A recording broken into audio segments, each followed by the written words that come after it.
बिस्मिल्लाहिर्रहमानिर्रहीम। अस्सलाम वालेकुम। Welcome to recipe hub with Lubna. सबसे पहले है निहारी की रेसिपी। तो शुरू करते हैं। हमें जिन चीज़ों की ज़रूरत है उसमें सौंफ, बादियान का फूल, काली इलायची, सब्ज़ इलायची, लौंग, जायफल और जवत्री, अजवाइन, दालचीनी, पिपली पेपर, इसको लॉन्ग पेपर भी कहते हैं और ये आसानी से मिल जाते हैं। ये निहारी का मेन जुज़ है, इसके बगैर निहारी का जायका आना मुमकिन ही नहीं। कमर्शियली ये ज़रूर यूज़ होता है। इसके अलावा हमें ब्लैक पेपर, सफ़ेद ज़ीरा, काला ज़ीरा चाहिए। ये है सारे साबुत मसाले जिनको हमने पीस लेना है। अब साबुत धनिया और तेज़पात, इसकी हम पोटली बना के डालेंगे। जो हमें पाउडर मसाले चाहिए उसमें रेड चिली पाउडर, कश्मीरी मिर्च, नमक, लहसुन पाउडर, अदरक पाउडर और हल्दी पाउडर। हमें हाफ कप मेजरिंग कप आटा चाहिए। यहाँ पे मैंने बकरे की भून का गोश्त लिया है 1 kg हड्डियों के साथ। निहारी असल में मज़ेदार बनती ही भून की है। अब हमने ऑयल में लहसुन अदरक का पेस्ट डाला है। इसको 1 से 2 मिनट तेल में पकाने के बाद इसमें मैं अब गोश्त डाल के 4 से 5 मिनट तक अच्छी तरह भूनूंगी ताकि गोश्त का कलर चेंज हो जाए। 5 मिनट हो गए हैं, गोश्त का कलर भी चेंज हो गया है, मैंने भून लिया है अच्छी तरह। अब उसमें मैंने पाउडर मसाले डालने हैं और वो साबुत मसाले जो मैंने आपको बताए थे इनको मैंने अच्छी तरह पीस के पाउडर बना लिया है, वो डालना है। इसको मैंने अच्छी तरह मिक्स करके 2 से 3 मिनट मैंने इसको हाई फ्लेम पर मसाले को भूनना है ताकि उसका कच्चापन निकल जाए। अब साबुत धनिए और तेज़पात की मैंने जो पोटली बनाई है चीज़ क्लॉथ में, आप किसी भी मम्मल के कपड़े में डाल के बना सकते हैं, वो डाल के आपने इसको चलाया है। इसको मिक्स किया है 2-3 मिनट मज़ीद। हम इसको भूनने के बाद इसमें हम, चूँकि ये 1 से 1.5 किलो गोश्त है, इसमें तकरीबन 2 से 2.5 लीटर पानी जाएगा। ये मटन है, अगर आप बीफ की बनाएंगे तो उसमें ज़्यादा पानी जाएगा। अब मैंने इसमें उबाल आने लगा है, इसको कवर करके मैंने 45 मिनट तक कुक करना है। 45 मिनट के बाद देखें इसका पानी तकरीबन आधे से भी कम रह गया है। अब जो मैंने ये साबुत धनिया की पोटली डाली थी इसको अच्छी तरह मैंने प्रेस करना है और इसको मैंने सालन में से निकाल देना है।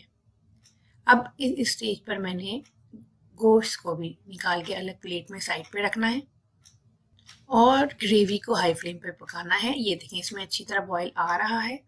अब मैंने हाफ कप आटे को 2 कप पानी में अच्छी तरह से घोल लिया है। आधा मैंने अभी डाला है और मैं इसको चला रही हूँ। पूरा हमने एक साथ नहीं डालना, यही कमर्शियल तरीका है। आधा मैंने 2 से 3 मिनट डाल के अच्छी तरह मैंने इसको चलाया है। मीडियम फ्लेम है मेरी, इसको मैंने थोड़ा भूनना है ताकि ऑयल ऊपर आने लगे। आप इसका टेक्सचर देखें, आप इसकी थिकनेस देखें, बिल्कुल जैसे बाजार से आप निहारी लेके आते हैं। There is some tips and tricks which they used. अब मैंने इसमें गोश्त डाला है। गोश्त डाल के इसको मैं 3 से 4 मिनट पे मीडियम टू हाई फ्लेम पर अच्छी तरह भूनूंगी और इस दौरान मैंने इसको मुस्तकिल चलाते रहना है। हो गया है। अब इसमें मैंने मज़ीद 1 कप पानी डालना है, आधा कप डाल के मैं इसको चलाऊंगी। उसके बाद मज़ीद आधा कप मैं बाद में डालूंगी। अब मैंने इसको हाई फ्लेम पर मज़ीद कुक करना है। इसमें बबल्स बनने लगे हैं, ये बॉयल होने लगा है। अब मैंने इसको कवर करके वेरी लो फ्लेम पे 15 टू 20 मिनट्स के लिए मज़ीद कुक करना है। 15 मिनट्स हो गए हैं। अब मैं इसका तड़का बनाऊंगी। तड़के के लिए मैंने हाफ कप ऑयल में 1 स्मॉल प्याज के बारीक जूलियंस ब्राउन करने हैं। एंड में इसमें मैंने अदरक के जूलियंस मिलाने हैं। अदरक डाल के इसके बाद मैंने इसको सीधा निहारी के ऊपर इसका तड़का लगा देना है। तड़का लगाने के बाद इसके ऊपर मैंने इसको गार्निश करना है धनिए के पत्तों से, पुदीना, अदरक, हरी मिर्चें और लेमन जूस में साथ में सर्विंग के वक्त तड़का लगाने के बाद भी आपने इसको कम से कम 5 से 7 मिनट के लिए कवर करके लो फ्लेम पर छोड़ देना है। इसके बाद आप देखेंगे इसका निहायत ही खूबसूरत टेक्सचर आया है। बहुत ज़्यादा आप जो शान और नेशनल के मसाले यूज़ करते हैं उसमें मिर्चें बहुत ज़्यादा होती हैं। घर के मसाले से मज़ेदार निहारी बनाइए, बिल्कुल commercial style. Haleem tasty, quick and easy in pressure cooker. अब आपको पूरा पूरा दिन लगा के हलीम बनाने की ज़रूरत नहीं है। इस रेसिपी के बाद ओरिजिनल ऑथेंटिक हलीम, देगी हलीम का मज़ा आप 2 से 3 घंटे में इजीली बना के ले सकेंगे। तो शुरू करते हैं आज की अपनी रेसिपी। हमें जिन चीज़ों की ज़रूरत है उसमें दालें चाहिए, माश की दाल, मूंग और मसूर की दाल, चावल चाहिए, चने की दाल चाहिए, मोस्ट इम्पॉर्टेंट इंग्रेडिएंट है गेहूं और जौ। इन सब को मैंने ओवरनाइट सोक करना है। ओवरनाइट सोक करने से इसका रिजल्ट आपको बहुत जल्दी और बहुत ही अच्छा मिलेगा और बहुत जल्दी ये गल जाएंगे। अब इसके लिए जो मसाले हैं, होल स्पाइसेस में हमें चाहिए ज़ीरा, काला ज़ीरा, सफ़ेद ज़ीरा, काली मिर्च, दालचीनी, पिपली, पेपर जो कि लाजमी है, हरी इलायची, तेज़पात, जायफल और जावित्री। पिपली इसका लाजमी इंग्रेडिएंट है जो एक हलीम को बाजार वाला टेस्ट देगा। अब जो पाउडर स्पाइसेस हैं उसमें हमें धनिया पाउडर, गरम मसाला पाउडर, लाल मिर्च, हल्दी, नमक, कश्मीरी लाल मिर्च और रोस्टेड और ग्रेटेड क्यूमिन सीड। उसके अलावा हमें प्याज चाहिए, धनिया, हरी मिर्चें और लहसुन अदरक का पेस्ट। एक बार फिर बताती चलो, इंग्रेडिएंट की तमाम मेजरमेंट आपको डिस्क्रिप्शन में कंप्लीट मिल जाएगी। सबसे पहले ओवरनाइट सोक की भी दाल को मैंने धो लिया है। अब इसको मैं प्रेशर कुकर में डाल के उसमें मैंने 2 चमचे नमक के डाले हैं, हल्दी डाली है और गरम मसाला। इसको मैंने अब 1 घंटे के लिए मीडियम टू लो फ्लेम पर पकाना है और इसके अंदर मैंने पानी इतना डाला है कि 1 घंटे में तकरीबन ये हो जाएगा। इसको आप 45 से 1 आवर के लिए छोड़ दें मीडियम पे।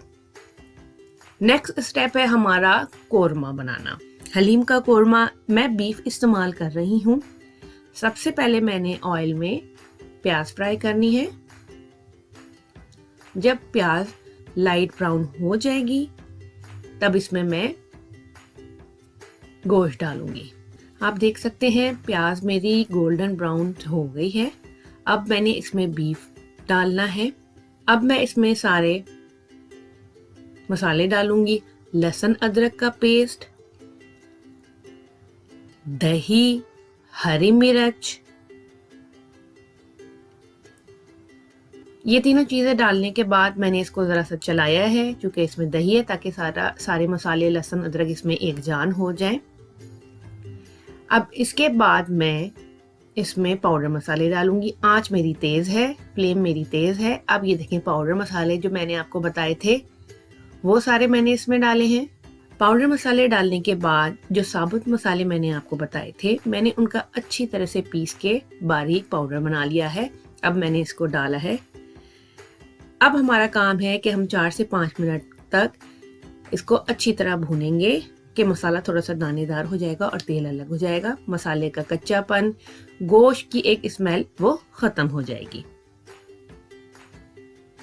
ये देखें अब मैं भून गया है। अब मैंने इसमें पानी डालना है। पानी डालने के बाद इसको भी मैं तकरीबन 50, मुझे जो है मेरा इलेक्ट्रिक का स्टोव है तो मुझे 50 मिनट्स लगे हैं। अपने अपने प्रेशर और चूल्हे का हिसाब होता है। अब मैं इसको 50 मिनट्स के लिए मीडियम टू लो फ्लेम पे पकाऊंगी। ये देखें 50 मिनट के बाद किस तरह गोश्त रेशा रेशा हो गया है। आपको बिल्कुल अब मेहनत नहीं करनी पड़ेगी, फौरन ये घुल जाएगा। कोरमा हमारा तैयार हो गया है। अब हम इसको एक तरफ रखते हैं और देखते हैं अपनी दालों की तरफ। तकरीबन 45 से 50 मिनट में बेहतरीन सी देखें दालें गल गई हैं। आपको ज़्यादा मेहनत नहीं करनी पड़ेगी इसको घोटने के लिए, सारा दिन नहीं लगाना पड़ेगा। सारा कुछ एक जान हो गया है। अब आपके पास दो ऑप्शन हैं, या तो आप लकड़ी की जो मदानी होती है उससे करें, या फिर जो मैनुअल ब्लेंडर, मेरे पास मैनुअल ब्लेंडर है, मैं इससे करूँगी। इससे बहुत आसानी हो जाती है, बहुत ज़्यादा बर्तन नहीं गंदे होते। डायरेक्ट आपने देचकी या पतीले में ही इसको ब्लेंड कर लेना था। ये देखें, आपको मैं मदानी से भी करके दिखा रही हूँ। एक ऑप्शन आपके पास ये है, जो भी अवेलेबल हो आपके पास, आप आराम से उससे, क्योंकि ये दालें इतनी गल गई हैं आपको ज़्यादा मेहनत नहीं करनी पड़ेगी। क्योंकि मेरे पास मैनुअल है ब्लेंडर तो मैंने उसको प्रेफर किया है। ये देखें दालें हमारी बहुत अच्छी सी गल गई और घुट गई हैं। अब मैं इसको बड़े पतीले में शिफ्ट करूंगी। एक तरफ हमारा कोरमा रेडी है। अब कोरमे का जो शोरबा, पानी या सालन कह लें आप, इसको मैं ट्रांसफर करूंगी दालों में। दालों को मैंने बड़े पतीले में शिफ्ट कर दिया है। ये देखें, मैंने सारा शोरबा इसमें डाल दिया है कोरमे का। अब आते हैं अपनी बोटियों की तरफ। चूँकि मैंने हरी मिर्च बड़ी ली थी वो मैंने छोड़ दी है इसमें, और बोटियाँ। इसको आप देखें ये इतना गल गया है, मैंने इसमें कोई मशीन का इस्तेमाल नहीं करना। इसको मैंने लकड़ी की मदानी से ही क्विक एंड ईजी, आपको हार्डली 5 मिनट लगेंगे। ये बहुत अच्छी तरह रेशा रेशा होके घुल जाएगा और इसी से टेक्सचर आएगा आपके हलीम में रेशे का। ये देखें आप कितना अच्छा सॉफ्ट, ये आपको मैं इसका दिखाती हूँ। ये देखें रेशा रेशा हो गया है, जो कि आपके हलीम को बेहतरीन टेक्सचर देगा। अब मैं इस गोश्त को भी अपनी दालों में शामिल कर दूंगी। दालों का फ्लेम मैंने हाई पे ऑन कर लिया है। ये देखें, अब मैंने सारा गोश्त इसमें शामिल करना है। गोश्त शामिल करने के बाद तकरीबन आपको 50 मिनट्स या 1 आवर लगेंगे, आपका हलीम रेडी होगा। इस दौरान आपने इसको मुस्तकिल चलाते रहना है, मुस्तकिल इसको मिक्स करना है अपने लकड़ी की मदानी से, लकड़ी के चमचे से। अब आपका काम है कि आप इसको बस थोड़ी थोड़ी देर बाद चलाते रहें और इसकी फ्लेम आपने हाई टू मीडियम के दरमियान रखनी है, स्लो नहीं करनी। अब ये देखें, तकरीबन 45 मिनट्स के बाद मुझे इसका ये टेक्सचर मिला है। इसका रेशा आप देखें, इसका गाढ़ापन देखें, इसमें जो बबल्स फूट रहे हैं उसको देख के ही आपको अंदाज़ा हो गया होगा कितनी शानदार हलीम गाढ़ी तैयार हो गई है। इसको मैंने ओवर कुक नहीं करना, क्योंकि ठंडा होने के बाद हलीम मज़ीद गाढ़ा होता है। जब ये इस कंडीशन में आ जाए, आप देखें इसका रेशा, इसका गाढ़ापन, बेहद टेस्टी और बेहद अच्छा टेक्सचर इसका आया है। इस स्टेज पे अब आपने चूल्हा बंद कर देना है। एक बार ये देख लें, ये इसकी कंसिस्टेंसी होनी चाहिए। ठंडा होके ये मज़ीद गाढ़ा होगा। बेहतरीन रेशा इसमें बना है। अब हम इसको सर्व करते हैं।